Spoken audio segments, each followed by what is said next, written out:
was too late. Not only did Shotty get bitten, but Shotty and Corbin Blue's twin got a room, and we already know what happened. That's crazy as hell. They showed these niggas coming out the room. Oh, what's up? Oh, what's up? Yo, what up? It's Amaja back here with another video. Terry, we're about to be getting into a video by Zone. The video is going to be on My Babysitter's A Vampire Was Genuinely Peak. Yeah, this was one of my favorite movies, still one of my favorite movies, like Disney actually produced and released. Like, the show was top tier. I grew up literally with this show, bro. Like, the whole thing of them not continuing the show was just annoying. I don't know what was it behind it. Was it canceled or genuinely they just didn't continue with it? Bro, I really missed this time in life, bro, because I was a kid and I didn't have to worry about no bills. And honestly, this whole like show in movie was great overall. Like, a show about vampires, and low key it was kind of tipping the edge of like getting a little dark for like Disney Channel. I like that. I was honestly a little scared when I was a kid because like they had like a lot of crazy stuff on here, bro. You got people getting bit, turned to vampires. You got like vampires literally getting stabbed on here. I'm surprised this was even on Disney Channel. But it was a lot of edgy stuff, a little bit in the early 2012s. But like, man, let's get into it because this shit's about to be genuinely fire, bro. I might have to go back and watch My Babysitter's A Vampire just for, you know, missing it, honestly. But let's get into it. Don't forget to leave a like and subscribe if you like the videos. And let's get into it. Alright, let's go. So the first thing opens up where we get introduced to my boys Ethan and Benny eating as much food as possible before their first day of high school. This is probably an amount that Raw Wade eats as a snack. Trying to speed run getting diabetes is crazy. So while Ethan and little sister watching this vampire movie, she then hears noise from outside and decides to go out. It's all fun and games until she hears, "Danny, come on out."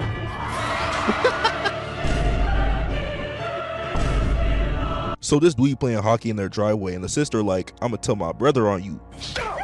Bro takes her doll and swings it away, but out of nowhere, while bro thinks shit's sweet, he looks up at the sky and genuinely gets snatched away. Bro's shoe falls down from the sky and his sister hits the Ichigo screen. The parents pull up. Bro, this like I said, this is like kind of genuinely dark, nigga.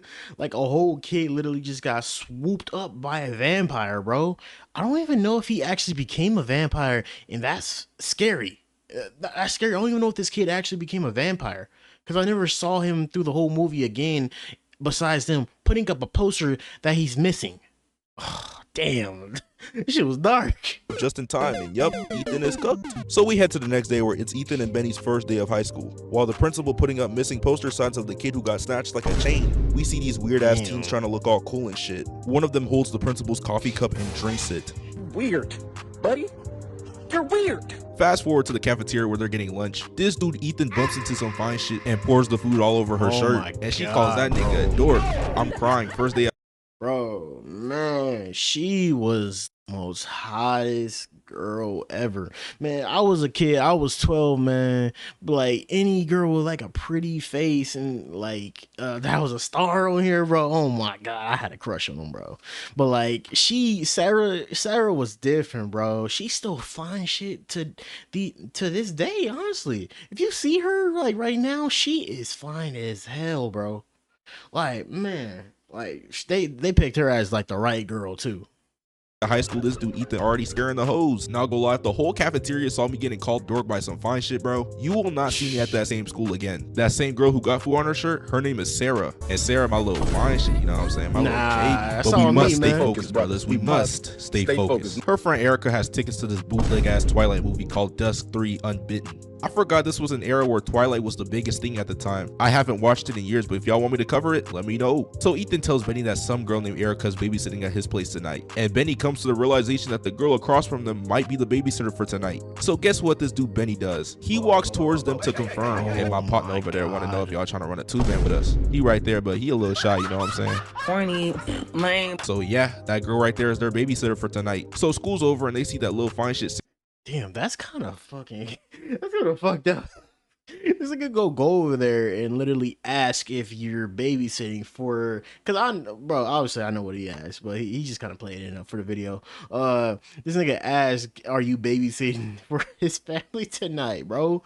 And to overall have a babysitter in high school, and like when you know you could just watch yourself is just crazy. Sarah already got herself a boyfriend with Mr. Cool and Nonchalant Emo Boy. Bro, I would have been so heated, man. It should have been me, not him! But hey, it is what it is. There's plenty of fish in the sea. So they continue watching them, and something is really off with these dudes with sunglasses. So nobody at the school besides Ethan and Benny see how suspicious they look. Well, we fast forward to Erica going to the screening, and Sarah comes out of nowhere. They argue a little bit about how Sarah hasn't been a good friend to Erica and how she abandoned her like my pops. While they talk, and Jesse flies down out of nowhere. I knew it. I knew it. I knew there was something. Hey, this nigga Jesse was like, I think 29 or 30 at the time, playing a teenager, bro. This nigga look mad young. I'll give it to him, bro.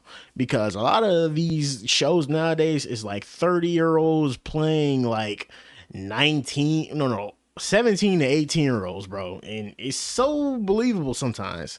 You either have a baby face or you're literally just like old as fuck. Off about this dude.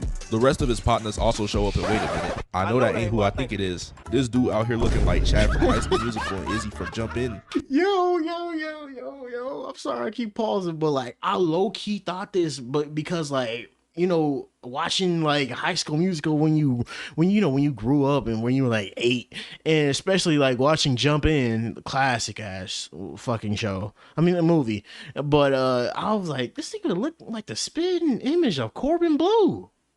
Seems like bro had to turn into a super singer because it turns out jumping rope doesn't get you to the league. Pops tried to tell you. So Sarah and Jesse get into an argument, and it gets turning into Rihanna versus Chris Brown in this hoe real quick because she slaps and kicks him, got him flying like a DBZ character. Bro talking about some, you shouldn't have done that. Bro is not Jack Brewer. Oh wait, this movie came out a year before Kicking It. I guess I'm gonna let it slide. So bro grabs her and yeets her across the sky, something Omni-Man does to Mark on a regular basis. But Sarah, you alright? No. So Sarah knocks on this random house, and coincidentally, it's the same house that Erica was supposed to babysit. Sarah comes inside, and while she's greeting the little sister Jane, she looks up and sees Ethan, and they playing this freaky ass music. Definitely concerns me a little bit, you know what I mean? But, you know, I packed that thing too, so you come around this way, you will get caught. So since fate gave the most legendary lob to Ethan to get some play tonight, he goes back into his room and gets fancied up because he's not letting this chance pass. Soon later, Ethan comes down and somebody knocks on the door loudly, and Sarah got Vietnam flashbacks of getting thrown like a backpack. So she grabs an umbrella, but it's just my boy Benny. While she in the bathroom, Benny like, hey, you crushed yet, nigga? Hell yeah. You lying? No, you didn't. Yeah. Ethan wondering what's going on in the bathroom because she loud as shit. So he decides to open the door without knocking. What the fuck? Technical foul on the play. Yo, it's kind of crazy that happened. Like I said, all this shit that just happens in the damn Disney movie kind of tipping the line, tipping the scales, bro. Opening the door. I mean, I know a lot of crazy shit. You know, a lot of this kind of humor, you know, kind of plots be happening in Disney Channel, but this was just rare as fuck. Hey, Sarah then calls Ethan a pervert. This dude Ethan trying to move like Rick Ross. I took her home and I enjoyed that.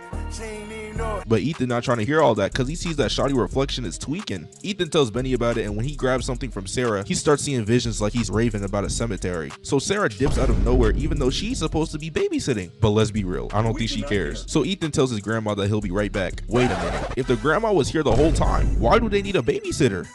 I guess, bro. So they follow Sarah throughout town, and when they find her, look at my boy Benny. He's in genuine disgust. When Ethan looks at the camera, they see Sarah sucking the blood out of a rat. Oh, hell no. Then we see that she's a vampire, and they start running for their lives. Oh, shit, bro. Hey, man. When I seen this shit, I was scared as fuck. I was scared as fuck for the first time, bro. When I first seen this shit, bro. But like, nigga, why y'all niggas following her, bro? She said she'll be back. Shit. I definitely wouldn't have followed her. Shit. Screw that. But like, nigga, y'all, these niggas is dumb if they try to run away from a vampire. Them niggas gonna get caught. Hitting the 4-4 out of there. I would have stayed. It didn't matter. Because she probably gonna hit me with the... You come down here so I can suck your pretty boy. Later, Shawty tries to explain herself, but bro, you just got caught in 4K. This is 4K. How did they get you in 4K? This is how I would describe Sarah to my future kids. He was a serial killer who bragged about killing people. and he professed and confessed to be a demon. So basically, she drinks the rat's blood to keep her mortal body alive after being bitten by her boyfriend. So this dude was a weirdo and Shotty still stayed? You're a victim. We head to the party where Corbin Blue's clone that got loose wanna crack some Erica buns. But Shotty keep talking about this Dusk movie that only 5 people will probably attend. Gonna look like a Madam Web showing. Hey man, the weird innuendos with the fake Corbin Blue and her was crazy, dude. Nigga, I seen these fools just like booed up like more than usual. Booed up more than usual, and he said let's go, and he just felt like he just felt like in the movie we got the vibe that he cracked her, bro. Like not only bit her, cracked her, bro. It was just a matter of time before they became an item. Wow, I so don't care. Back at the house after the gang gets done whooping this vampire pretending to be a pizza delivery guy, this dude Rory calls up talking about some wazza like a scary movie, and he's in the biggest party in town. Hopefully it's not a leave the beef at home party, because the beef is never left at home. Hey, yo, my life's like a movie, my eyes are like a Uzi, the koozie. Get the fuck out of the way. I know the people looking at Rory like, yo, who the fuck is this nigga? So they pull up to the party and Sarah tries to convince Erica to leave before these vampire dudes take a bite out of her like it's raw wave with sandwiches. But moments later, it was too late. Not only did Shotty get bitten, but Shotty and Corbin Blue's twin got a room, and we already know what happened in. Yeah, that's crazy as hell. They showed these niggas coming out the room, bro. Like, I think this was like already PG-13. I don't know what rating this got, bro. But like, I'm pretty sure if it was for teens, but obviously kids are gonna watch it. I was like 12 when I think I was 12 or 11 when I first watched this, because this movie came out in 2010. I definitely didn't watch it the first time, but like, I think I watched it around when the show was dropping. The show dropped like 2 years later. There. So Ethan, Benny, and Rory peep the vampires doing rituals, usual frat activities, and they try to escape the house before they get turned into free eats. But the front doors are locked, and the vampires are like, there's no way out of this one. You're done. Corbin Blue's twin saying he ready for dinner, and Rory like, what's on the menu? Who gon' tell, bro? You the dinner, my boy. Y'all finna get turned into fried chicken real quick. Barbecue chicken alert. Barbecue chicken alert. So Sarah not trying to have these 3 guys bitten like what Mike Tyson does to ears, but Jesse like, Smell like bitchy here. All y'all smell like this to me. and tells Erica that her time has come and it's time to start biting motherfuckers. Cause since she's a new vampire, she's the first one up to do the biting. So she chooses to bite Rory. Damn. Bro, this bitch tweaking. So Sarah decided to crash out and equip the dual knives out of her inventory like she's in Valorant. Ethan decided to play some offense by pouring the punch on the floor and smashing the light on the floor, turning these vampires into electro. And bro, what are these effects? I've seen Tubi movies with better effects than this. So they get the hell up out of there, but the vampire's not letting that slide. But right when they pull up, Ethan and Benny pull out the lightsabers, moving like Prime Anakin and Obi. I ain't gonna cap. This was literally fire, bro. For them. When they started pulling and moving like this, and they had like the Star Wars references, I was like, oh shit, these niggas going getting into it, bro. Oh my god, this was like the most I think this next scene is like my most quoted scene when I was a kid. They head to the whip and drive off. So the next day, Rory's dumbass. Oh no, he didn't show up, bro. But the fake Corbin Blue was basically like, "Don't you run from me, bro." Bro, I was playing tag with my nephew. I used to always just yell that dumb shit, bro. I don't know why, but that was like the most quoted shit for me, bro.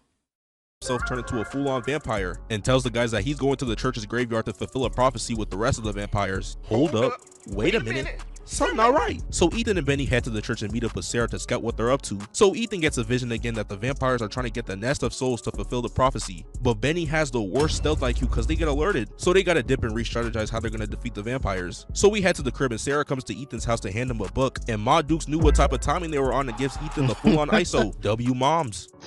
That's what I'm talking about. This shit means something to me. So the next day the vampires pull up to the school and Erica walking like she a bad bitch, out here switching up on day ones. What the fuck? Not only that, she kisses Sarah's boyfriend in front of her. Damn. I've seen girls fight. Hey, I mean, if Sarah still gave the fuck about Jesse, she probably would have just like fucked her up on the spot. But like, it's the weird switch up. Like, you're a total dork, and as soon as you get bit by a vampire, the stereotype kicks in, and you're all of a sudden cool, bro.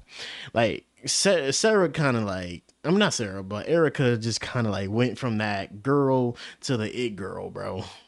fight each other for less. I know Sarah was like, I hate you, nigga. Let's die. basically Erica and the rest of the vampires are going to the theater for the Dust 3 Unbitten premiere. And when they're there, they moving like Michael Myers, catching bodies after bodies after bodies by biting these teen girls. So Ethan, Benny, and Sarah are moving like the Avengers, collecting all the weapons to defeat the vampires. So they pull up to stop this madness by yelling out fire, causing all these bird brain girls to leave, but the vampires not finished, trying to get a bite out of them before they leave. Ethan shoots this guy in the eye, Benny throws popcorn and uses his lightsaber while kissing some fine shit in the process. That nigga Benny was getting it.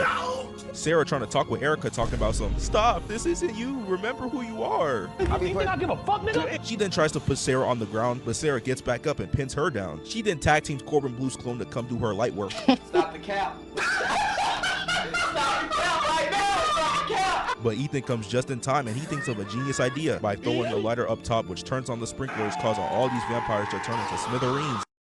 Wait, what the fuck? What was in that shit? They was it garlic in there or something?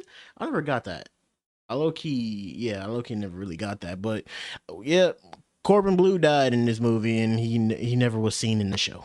So they go outside to find Jesse, but Sarah looking like she got period cramps and tells they ass to go without her, cause she look like she about to tweak in this bitch. Ethan finds Jesse, and during the solar eclipse, Jesse trying to summon all the clones, but Sarah comes swooping in to fight, but bruh, she gets grabbed in the neck. She did all of that aura farming for what? But remember the grandma from earlier? It turns out she's actually a witch and casts a spell on Jesse from the window, which causes him to get damaged. So this gives Ethan the perfect opportunity to open the box of souls, which causes Jesse to be defeated. So after that's over, they head to the crib where the parents come home and they act like nothing even happened. And the next day, they start reminiscing about how they almost got turned into barbecue chicken. So they head to class, which wraps up the video. Y'all go leave a like and subscribe for more videos like. Hey man, I fucked with this video. I already left bro a like, bro. Y'all gotta go check this actual video out. Man, this was part of my childhood. This was the movie, bro.